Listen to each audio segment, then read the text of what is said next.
बचपन में पढ़ा करते थे, यह कदम का पेड़ अगर माँ होता यमुना तीरे, मैं भी उस पर बैठ कन्हैया बनता धीरे।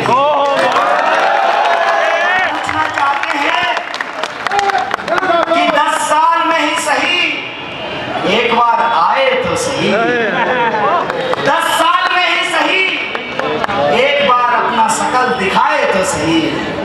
हम कहना चाहते हैं जब देर आए तो कम से कम दुरुस्त तो आते। हम पूछना चाहते हैं कि जब आ ही रहे थे तो हेलीकॉप्टर से क्यों आए? जरा यमुना पार करते कश्मीरी गेट के बस अड्डे के सामने वाले फ्लाईओवर से, तब पता चलता कि शाहदरे जाने वाली पुल के नीचे से जब हम मौजपुर की तरफ आते हैं तो इस रोड पे कैसा जाम लगता है।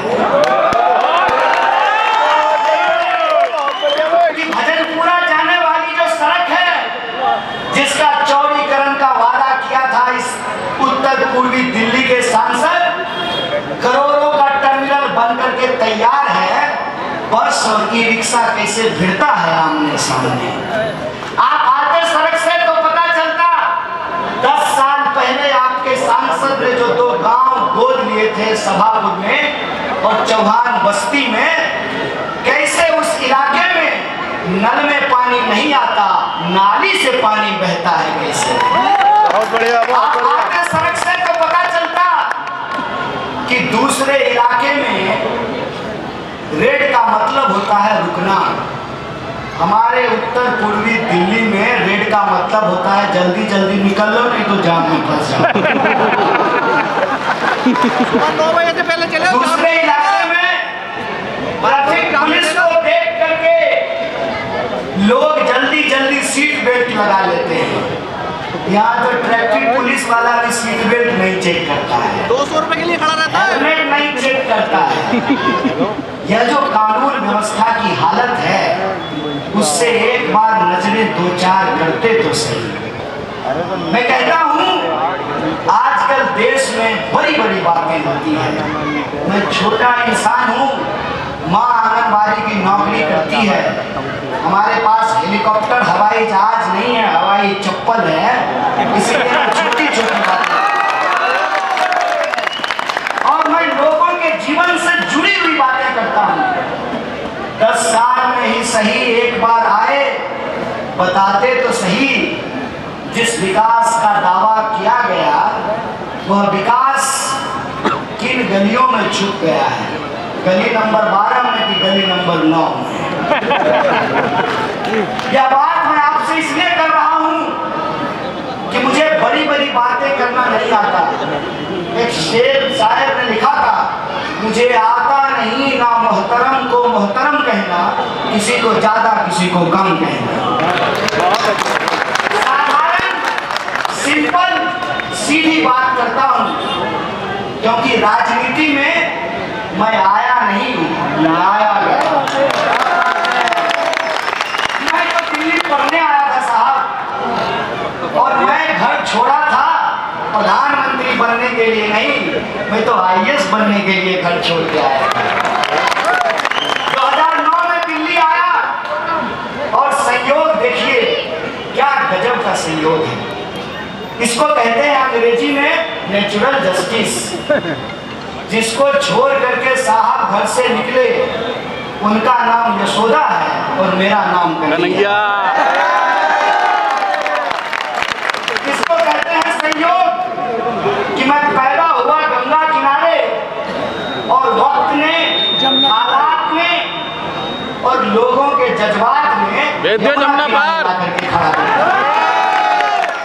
और यमुना की जब बात हो रही है तो मैं एक बात आपको बता दूं, मेरा नाम कन्हैया है और हमने धर्म को बखूबी समझा है। जब हम धर्म के बारे में पढ़ते हैं और जो हमने पढ़ा है उसकी एक बात मैं आपको कहना चाहता हूँ, दुनिया का कोई ऐसा धर्म नहीं जो इंसान को इंसान से लड़ाने की बात करता है। दुनिया का ऐसा कोई धर्म नहीं जो शक्ति और सत्ता के साथ खड़ा होता हो। शक्तिशाली के साथ खड़ा होना धर्म नहीं है, निर्बल के साथ, कमजोर के साथ खड़ा होना धर्म है। कृष्ण जी जेल में पैदा हुए थे और उनका जो मामा था कंस, उसको एक भविष्यवाणी सुनाई थी कि एक लड़का पैदा होगा तुम्हारी जेल में और वो तुम्हारा वध करेगा। कंस ने क्या किया मालूम है? उसके राज में जितने बच्चे पैदा हो रहे थे उसके बाद, उस भविष्यवाणी के बाद, हर बच्चे की वो गला घोट करके हत्या करवा देता। और रात को कृष्ण जी का जन्म हुआ। कृष्ण जी को यमुना पार कराया उनके पिताजी ने और नंद के पास जाकर के छोड़ दिया। हर बार कंस ने कृष्ण जी का वध करने के लिए राक्षस भेजे और हर बार कृष्ण जी बच गए। कृष्ण जी को पता चला कि ये राक्षस उनके मामा के द्वारा भेजा जाता है। वो चाहते तो मामा के पास जाते और कहते मामा को हाथ जोड़ करके कि मामा काहे का झगड़ा, एक सीट हमको भी अपने राज दरबार में दे दो। मतलब आजकल लोग एक एमपी सीट के लिए, एक एमएलए सीट के लिए, एक पार्षद की सीट के लिए अपना ईमान बेच देते हैं। धर्म का मतलब ये होता है कि कृष्ण ने कहा कि मुझे कंस के दरबार में सोने की कुर्सी नहीं चाहिए, मैं गोकुल के लोगों की गाय चढ़ा करके जीना पसंद करूंगा। और ये संयोग है कि मुझे जहां जीवन की परिस्थिति ने ला करके खड़ा किया है, जिस यमुना के किनारे, उस यमुना के किनारे जो रहने वाले लोग हैं उनकी बस्ती का नाम है ब्रजपुरी, नंद नगरी, सुंदर नगरी। ये कोई संयोग है और ये चाहे जितनी भी ताकत लगा लें। मनोज तिवारी ने एक नमूना भेजा था। उनको लगा कि इसके ऊपर हमला कर देंगे तो ये घबरा जाएगा। अरे पूछ तो लेते जैसा हाथी पप्पा को। पिछले 8 साल से कोशिश कर रहा है। हमारी रगों में देशभक्ति का खून बहता है, इस बात को याद रखना।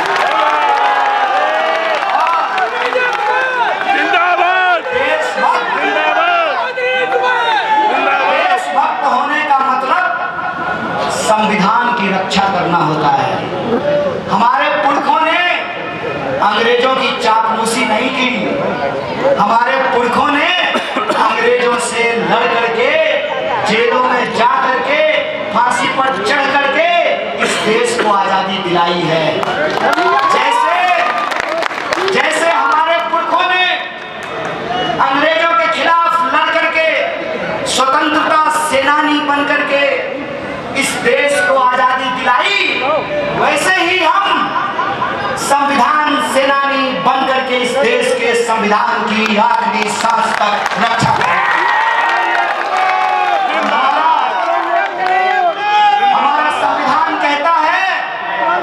हमारा संविधान कहता है कि यह देश सबका है, यह देश सबका था, यह देश सबका रहेगा। यह हमारा ऐलान है आपसे। आपको जितनी कोशिश करनी है कर लीजिए। कहते हैं ना, झूठ की भी एक उम्र होती है, नफरत की भी एक तासीर होती है और लोगों को लड़ाने की भी एक सीमा होती है और लोगों को गुमराह करने की भी एक हद होती है। वह दिन दूर नहीं जब लोग इस बात को धीरे-धीरे समझने लगेंगे और समझ